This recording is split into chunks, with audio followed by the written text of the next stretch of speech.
legitimate intervention framework.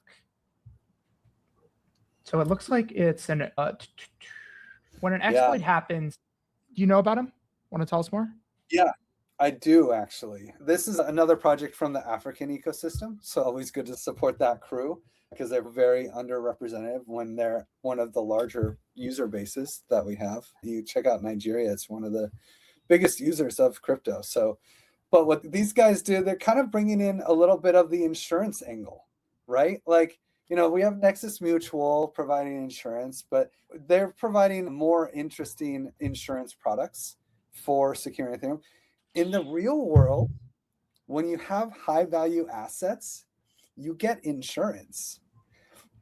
Crypto, but in the real world, insurance is part of making things safe.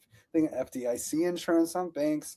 Think of all the different intermediaries. You don't own a home without home insurance. You can't get a mortgage unless you get home insurance. A lot of people have less insurance on their crypto than they have on their home. And how secure is their home? No one's going to steal their home out from under them, okay? Crypto, you get it stolen all the time. Insurance is a huge piece of securing our space. We never talk about it, ever.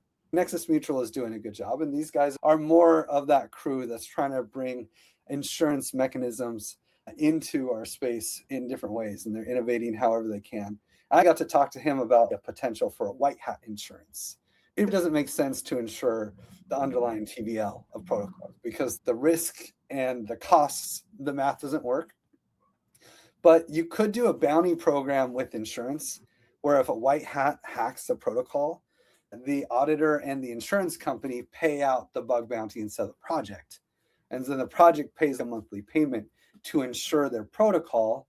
And then they can have, instead of these large bug bounty programs managing, you can build a more complex ecosystem, but you could standardize certain things, bug bounties, and white hats could have a larger breadth of things to use. And you as a protocol, maybe you pay less when you have smaller TVL and more as your TVL grows. So you could have less startup costs. So there's a lot of innovation that can happen in the insurance space. And I think legitimate intervention framework, they're providing open source research and tooling to innovate in the insurance space. They are innovators, but they're sharing this knowledge with the world. If you do want to learn more, it looks like they spoke at the most recent ECC, so you could see the talk that he just gave there.